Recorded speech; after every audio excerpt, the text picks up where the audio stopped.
ඒ කෝණේ ආව හොඳ කරගන්න නම්. කැලේ ඇති. මං කාව හරි යවන්න. මන් දන්න විදියට නම් මේ ලෙඩේට හොඳම බෙහෙත තමයි මෙන්න මේ මල්වල තියෙන රසායනය. ඒව තඹපු වතුර බොන්න දුන්න නම් මෙයාට ඉක්මනට සනීප වෙයි. මේ දැම්ම ගේන්න කියන්නම්කෝ. හොයනවා නම් ඇතිතරම් වස්තු තියෙනවා මේ ලෝකේ පුරාම. ජිම් මන් දෙයක් හොයාගත්තා. මට ඒකට ඔයාගෙන් උපදෙස් අවශ්‍යයි. මේ තැන හොයාගෙන තියෙන්නේ අපේ කෙනෙක්. මේක හරියට සොහන් කොටක් වගේ. සමහර විට මේක විහිළුවක් වෙන්නත් පුළුවන්. එහෙමත් නැත්නම් මුහුදු මංකොල්ල කාර්යය රැය ගත කරපු තැන. හැබැයි මං නම් හිතන්නේ මං හිතන කෙනා වෙන්න ඕනේ මේ. මිනිහා කුක් කෙනෙක්, මංකොල්ල කාර්යෙක්, ඒ වගේම දරුණු මිනිස්සෙක්. මිනිහාගේ නම තමයි ලොං ජෝන් සිල්වර්. හැබැයි මිනිස්සු කියන්නේ ජෝන් කියලා. Long John? ඔයා යාව දන්නවද? මුහුදු මංකොල්ල කාර්යෙක් නේද? අවුරුදු ගානකට කලින් මාතයාගේ නැවක හිටියා. හැමෝම දන්නවා යා මංකොල්ල කාර්යෙක් කියලා. ඒ කියන්නේ ඔයා මුහුදු මංකොල්ල කාර්යයත් එක්ක වැඩ කරලා? මට නම් මේක විශ්වාස කරන්නත් බෑ. මම මේ කතාව ගැන කාටවත්ම කියලා නැහැ. කියන්න ඌමනා වුනේත් නැහැ. හැබැයි ඉතින් ඔයා මාව විශ්වාස කරනවා නම් විතරක් මම මේ කතාව ඔයාලට කියන්නම්.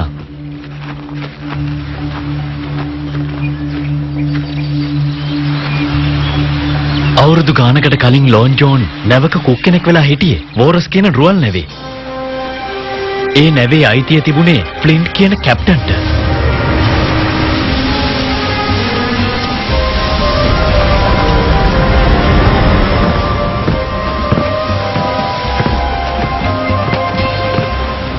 ජෝන් අපිට මොනවද අද කන්න දෙන්නේ? මට දැන් හොදටම බඩගිනි. මං ඔහෙත් එක්ක නැව්වල යන්න ආස නැත්තේ ඔන්න ඔය නිසයි. ඔයගේ බඩ හරියට බැරල් එකක් වගේ. ඒක උත්තර කෑම ඕන.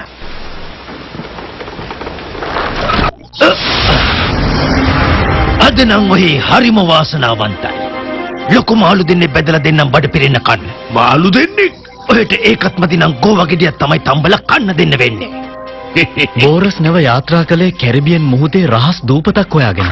එයාලට ඕන කළා කලින් හොරකම් කරපු නිදන් පෙට්ටියක් ඒ දූපතේ වලලන්න. හැබැයි කැප්ටන් ෆ්ලින්ට්ගේ බලාපොරොත්තුව වෙනමම එකක්. එයා නැව පුපුරවන්න සැලසුම් කරලා තිබුණේ. හැබැයි ඒ සැලැස්ම එයා හරියටම හදලා තිබුණා.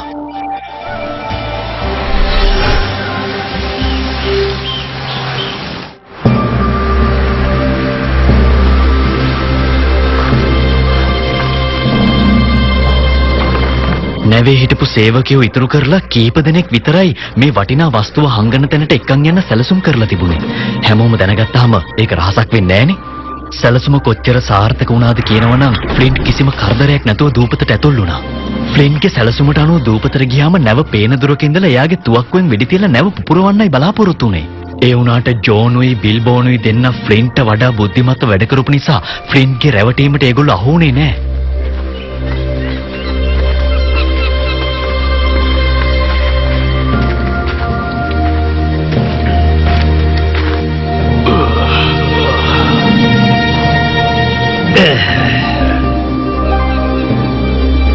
ඇයි මොකද කැප්ටන්? ඔයා නිකන් හරියට අතරමං වෙච්ච පොඩි දරුවෙක් වගේනේ. ඔච්චර කල්පනා කරන්නේ මේව මං අරන් ආපු නිසාද? මම ඔයාගේ හැම සැලසුමක්ම දැනගෙන හිටියේ. ඒකයි මං ඔයාව මේ දූපතට එක්කගෙන ඉන්න තීරණය කළේ. මෙච්චර වටින වස්තුවක් කොහෙට දීලා නැවක් ඇතුලේ අපි පිච්චිලා මැරෙන්න තරම් මෝඩෙක් කියලා හිතුවද? බිලි ඔයාගේ නිදන් පෙට්ටිය හංගන තැනක් හොයන්න. මතක ඇතුලේ තියෙන සිතියමකුත් ඇඳගන්න. බිලිබෝන් නිදන් පෙට්ටිය හංගන දූපතේ ගුහාවක් හොයාගත්තා. ඒ ගුහාව තියෙන තැන හොයාගන්න සිතියමුකුත් එයා ඇඳගත්තා. ළඟ එන කුණාටුවෙන් බේරෙන්න නැවට යන්න ඒගොල්ලෝ ඉක්මනට පිටත් වුණා. හැබැයි යාලා යන්න ගියේ ෆ්ලින්ට්ව දූපතේ දාලා. ඊට පස්සේ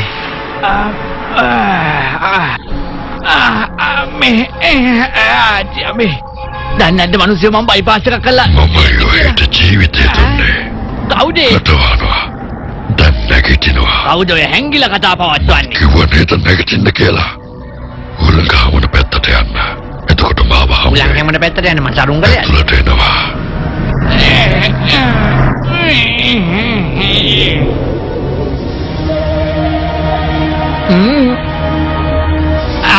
අනේ අම්මේ නිදානේ. අනේ මගේ නිදානේ මගේ විතරයි. කාටවත් දෙන්නේ දෙන්නෙම නෑ. ලක්ෂ ගණන් වස්තු ලැබී ඉච්චර පින පෑදිලා රත්තරන්ින් තෑදිලා හෝ. අපලගෙන්ද කොහෙද? යනවා.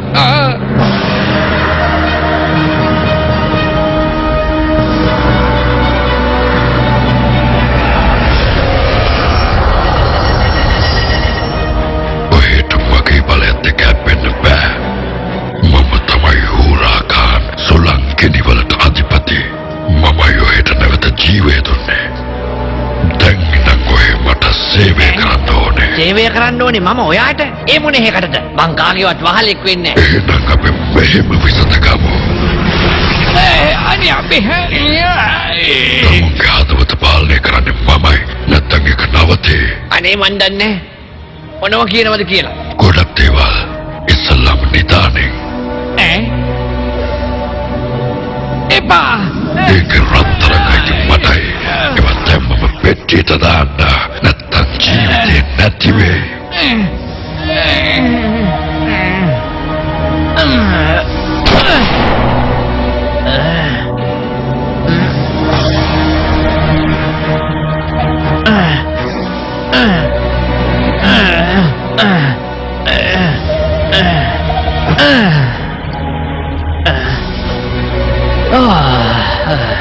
මේ වෙනට කිවරුනාම මං ආයෙත් ඔයට කතා කරනවා. මං ගාව ලොකු සලස්මක් තියෙනවා දියත් කරන්න. ඒ කොහොම වුණත් ජෝන්ටයි අනෙක් කට්ටියටයි උනාටුවර මුහුණ දෙන්න බැරි වුණා.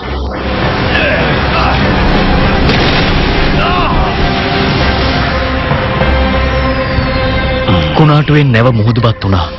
හැබැයි බේරුනේ ජෝනුයි බිලිබෝනුයි විතරයි.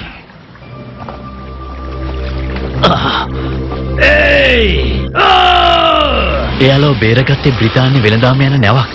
දෙන්නවම තමන්ගේ මව් රටට ගෙනත් ඇරළුවා. මේ දෙන්න තමන්ට වෙච්ච දේ කාටවත්ම කිව්වේ නැහැ. හැමෝටම පෙන්නුවේ දෙන්නම දෙවිවරයෝ කියලා. දෙන්න වෙන් වෙලා ගියා. අපිට තව නැවක් හම්බුණු ගමන් දෙන්නම ගිහිල්ලා අර නිදානේ අරගෙන එන්න ඕන. මතකයිනේ?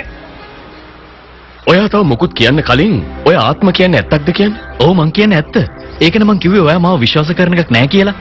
ජිම්, ඔහොම ඉන්න. මම පොඩි විහිළුවක් කළේ. මේ අහන්න, ඔයා විද්‍යාව දන්න කෙනෙක්. අනික ඔයාට හොඳටම තේරෙනවා කැප්ටන් ෆ්ලින්ට් වෙඩිල්ලකින් බේරෙන්න ඕන තරම් ක්‍රම තියෙනවා කියලා.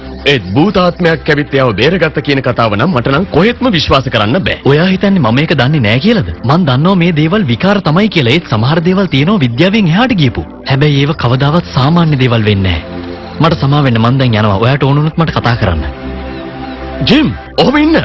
මං ඔයාව විශ්වාස කරනවා. ඇත්තමයි. මට හැම දෙයක්ම කියන්න. බාධා කරන්න නැතුව අහගෙන ඉන්නවා කියලා මං පොරොන්දු වෙනවා. ඔයා මේ මුහුදු මංකොල්ලකාරයෝ නිදාන විජ්ජායක මේ කතාවේ කොටස්කාරයෙක් උනේ කොහොමද? හැබැයි මං තාම ඒකේ කොටසක් වෙලා නැහැ. මං ජීවත් වුණේ මගේ අම්මත් එක්ක. අපි දෙන්න එකතු වෙලා අවන්හලක් කරගෙන ගියා. ඒ වෙනකොට මගේ වයස අවුරුදු 13යි.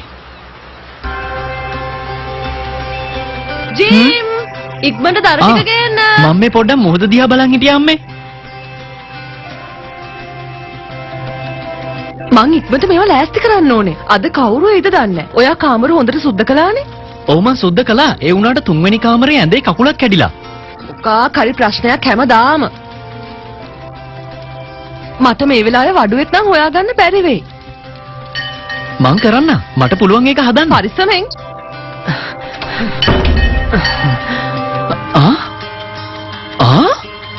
ආයිබෝවන් ඔබතුමාව අපේ අවන්නලට සාදරයෙන් පිළිගන්නවා. ආව් අපිට කාමරයක් ඕනේ. කට වහගන්නවා ගිරෝ. එතකොට ළමයෝ අපිට මෙහෙ නවතින්න පුළුවන්ද? ඔව් සර් අනිවාර්යෙන්ම. සර්ට මොන වගේ එකක් දෝනේ? අපි රසට කෑමක් දෙනවා. හොඳ අලුත් පාන් එක්ක. එතකොට බීම වර්ග. මට හොඳ බීම වර්ගයක් ඕනේ. ඒ වගේම නිස්කලංක කාමරයකොත්. එහෙම එකක් තියනවද? අනිවාර්යෙන්ම ඔබතුමාට හොඳම එකක් දෙන්න. හොඳයි. මං කැමති නෑ කවුරුවත් ඇවිල්ලා මට බාධා කරනවට. තේරුණාද? මං හොඳ නිස්කලංක කාමරයක් ඔබතුමාට දෙන්න. ඒකේ බාත්රූම් එකත් හොඳට පිරිසිදු කරලා තියෙන්න ඕනේ. එහෙම නැති වුණොත් එහෙම සල්ලි දෙන්නේ නෑ. සල්ලි දෙන්නේ සතපහක් දෙන්නේ ලස්සනට තියෙන්න ඕනේ කාමරේ.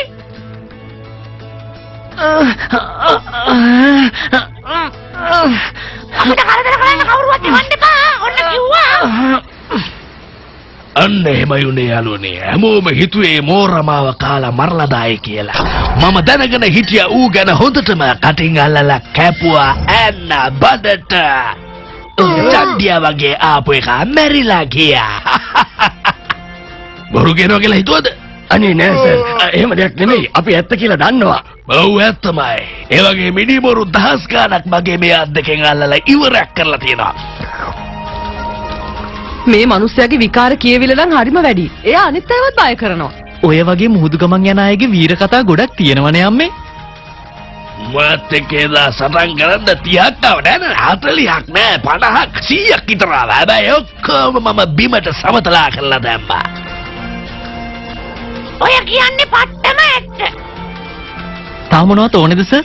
අපිට දිගටම බීම ගේන්න වැරදිලාවත් මේ කෝපේ හිස්සුනොත් ඔයගේ කන් කපලා කුරුල්ලන්ට කන්න දෙනවා. එතකොට ඔය දෙන්නට කියන්න තියෙන එච්චරයි. අපි කතාවේ කොතනින්ද දැන් අතර උනේ? හරි. මං මෙහෙම යන්න. එතකොට මෙහෙන් යන්න, ඉස්සරහින් යන්න, පස්සෙන් යන්න, උඩ පැනලා කවකිලා.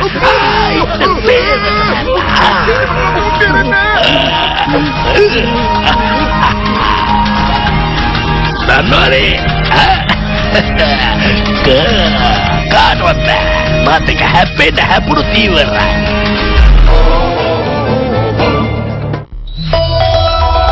සම අනුග්‍රහ. මම තමයි මෙහි ඉන්න හොඳම මුහුදු මංකොල්ලකාරය. මේක තියෙන්නේ පෙට්ටියේ. එයා බොරු කියන්නේ නේ.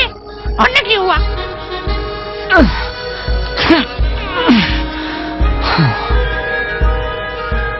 මෙතන හරිම ලස්සනයි නේද? මෝඩ වෙන්න හදන්න එපා. ඔය ලස්සන මුහුද ඔයාලා වගේ අයව ගිල ගන්නවා.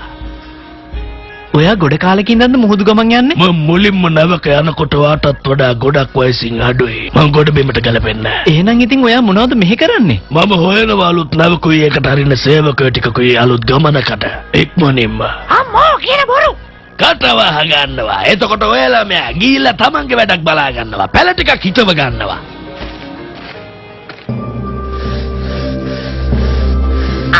මේ තියෙන්නේ කෑමක්. මේ තියෙන්නේ වස්තුව තියෙන තැන.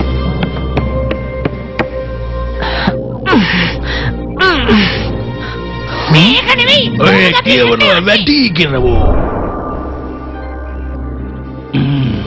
මේ නිදානේ තියෙන තර රහසක්. ඔය තව මේ ගැන එක වචනයක්වත් කියන්නේ නැහැ. මං කියපු දේ හොඳට ඔයාට ඇහුණ නේද කිරවෝ? මේ සිටියම වැරදි කෙනෙක් අතට ගියොත් අපිට කවදාවත් නිදානේ ගන්න වෙන්නේ නැහැ. මේක හැම දෙයක්ම ඔලුවට අරගෙන සිටියම පුච්චලා දාන්න ඕනේ. නිදානයක සිටීමක්? මේක නම් විශ්වාස කරන්නත් බෑ. එහෙනම් මෙයා මේ දූපතට ඇවිල්ලා තියෙන්නේ මේකට තමයි.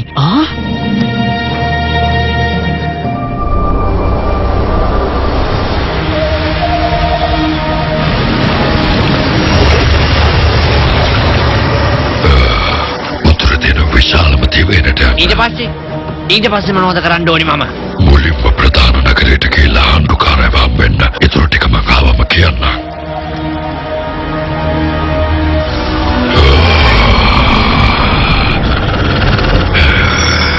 උතුමාණෙනි අලුත්ම වාර්තාව අපට ලැබුණා. මුහුදු මංකොල්ල කාර්යෝ ගැන බය වෙන්න දෙයක් නැහැ. අපේ හමුදාවන් හොඳට ශක්තිමත් කරන්න ඕනේ. ඒකට ඔබතුමාගේ අවසරය ඕනේ. අපි දුර්වල වුණොත් ඔවුන් අපට පහර දෙයි. අපි දැන් සටන් කරන්නේ මුඩුක්කුත් එක්ක. ඒත් යුද්ධයකට පෙරලන්නත් පුළුවන් මේක. මේ දූපත යාලට සුළු දෙයක්.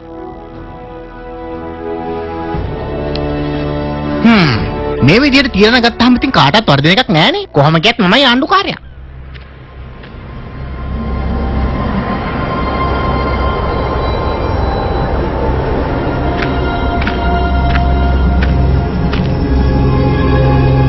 මෙතන වෙන්න ඕනේ ලොක්කා.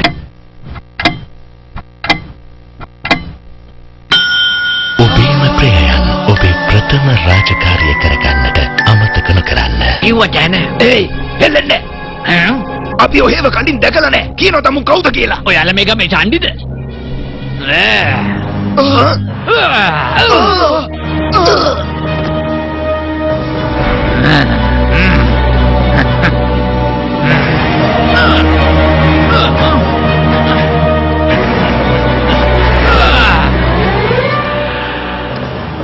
මරණයට නියම කරපු හිරකාරයෝ ගෙනාවස. මේ තියෙන හෙට උදේ පෝරකයට යන අයගේ නම් ලයිස්තු.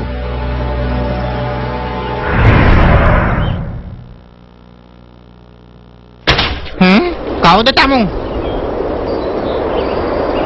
කොහමද උඩට ආවෙත් කියනවා? අනේ උදව් කරන්න උදව්. කට වහනවා. මං කිව්වනේ එකපාරක් කට වහන් ඉන්නවා. මේක නෙවෙයි හුරා කන්නේ. මොකක්ද දැන් අපි ඇත්තටම මෙයාට කරන්නේ? එයා සදාට ඔයාගේ. මට ඔයා කියන්න යන දේ හරියට තේරෙන්නේ.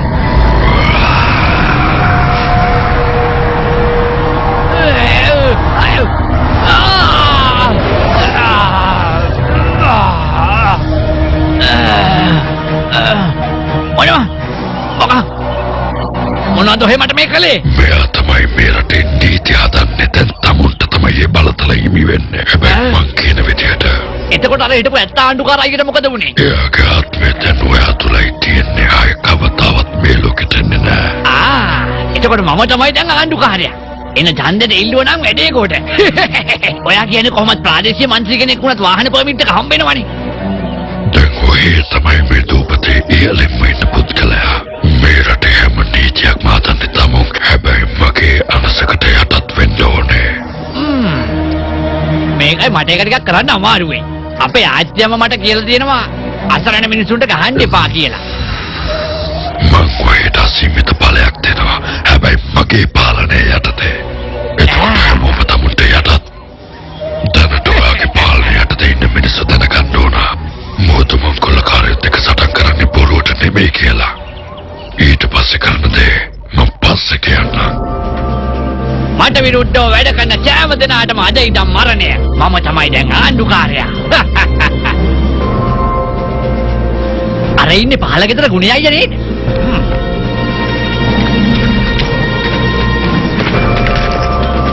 ඔය මිනිස්සයා මගේ රිලේෂන් කෙනෙක්. දන් වල ටික ගලවනවා. මෙයා හරිම භයානක කෙනෙක්. Can't you speak Sinhala? ඉංග්‍රීසි තේරෙන්නේ නැද්ද? කියන දේ කරනවා මිනිස්සයා.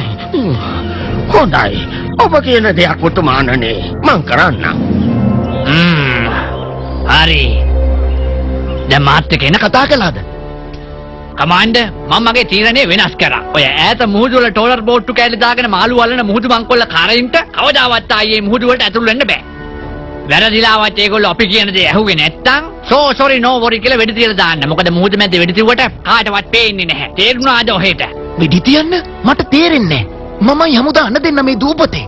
ඔව් ඔහෙ තමයි. ඔහෙට ඔය පට්ටම රැක ගන්න ඕන නම් මං කියන විදිහට ඒගොල්ලන්ට විරුද්ධව වැඩ කරන්න වෙයි. උතුමාණනි මම පොරොන්දු වෙනා මගේ වගකීම උපරිමයෙන් ඉටු කරන්න. ඔහෙ නිකන් බබා වෙන්න හැදුවොත් එහෙම මං පැනලා මගේ පාලනේ මගේ අතට ගන්නවා. ඔබ කියන දේ මම පිළිගන්නවා.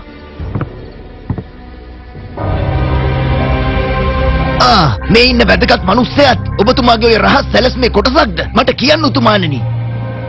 දැන් එයා තමයි මගේ උපදේශක. 25000ක විතර පඩියක් දීලා ජොබ් එකට ගන්නවා. ඔබතුමා ඔහොම කිව්වට ඔහු දරුණු අපරාධකාරී. ලෝකෙ ඉන්න බිහිසුණු අපරාධකාරී. පොඩ්ඩක් බුරලා දුන්නාම ඔහෙලෙනවා මගේ කරේ නගින්න. යනවා යන්න මෙතනින්. ඔහේ සමහර විට මාව දන්නේ නැතුව හැබැයි මල්ලි මං ඔහෙව දන්නවා. මං දන්න ඔහේ කාලයක් පත්තරයක වැඩ කරා. ඊට පස්සේ හાર્ඩ්වෙයාර් එකක් දාන් හිටියා. බස් එක ටිකට් කැඩුවා. ඔය ඔක්කොම ටික මං දැනගෙන ඔහෙට කතා කරේ. හොඳයි. දැන් ඔහේ මාව තේරුම් ගත්තනේ. එහෙනම් හෙට උදේ ඉඳන් රාජකාරියට වාර්තා කරන්න ලෑස්ති වෙලා ඉන්නවා. හෙට උදේ අපිට පොඩි වැඩක් තියෙනවා.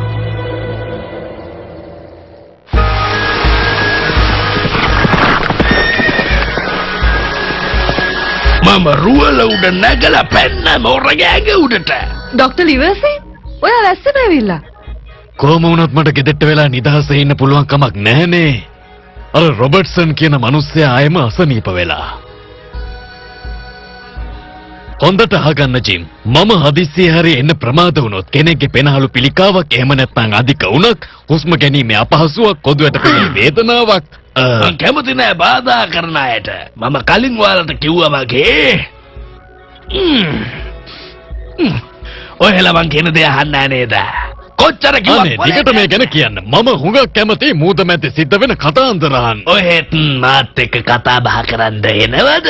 ඔයා කියන දේවල් නම් හරිම විනෝදජනකයි. දොස්තර කෙනෙක් විදිහට කියනවා නම් ඔයා කැම බීමෙන් පොඩ්ඩක් පරිස්සම් වෙන්න.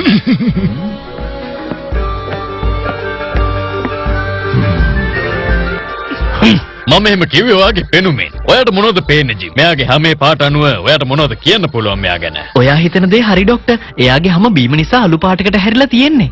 ඔයා ඒක තේරුම් ගත්තා. එයාගේ මූණ හරියට නිකන් බීරකල් දේරමක් වගේ. එයාව දැක්ක ගමන් ඕන කෙනෙකුට කටවාන් හිටියොත් හොඳයි නැත්තම් මොකද මේ කලබල කරන්න එපා මෙතන.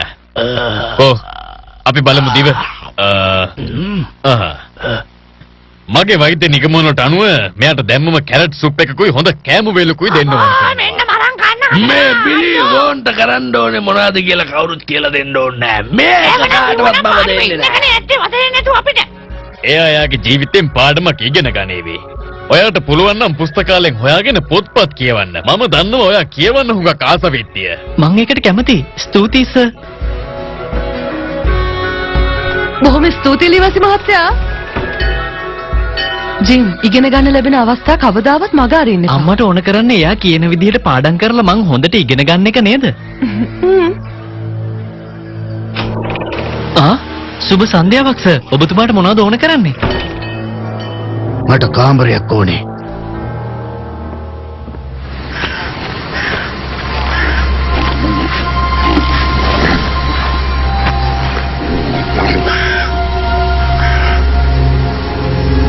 මොනවද අරේ කරන්නේ? එයාගේ නම් මොකක් හරි හොරයක් තියෙනවා. එන්න හොරේ අපේ දොරකඩෙන් කවුද? හොරේ හොරේ කොහමද බිලි බොන්? මම තමයි. කවුද තමුන් කියනවා? මැඩම් කිව්වා මට ඔහෙව මුණ ගැහෙන්න කියලා. අපේ මැඩම්ද තමුන්න මෙහාට එව්වේ මාව හම්බෙන්න කියලා. එයත් මැඩම්ට කැමති නෑ. මටත් ඇත්තටම සැකයි ටිකක්. තමුන් කවුද කියනවා? එයාගේ නම තමයි මරණය.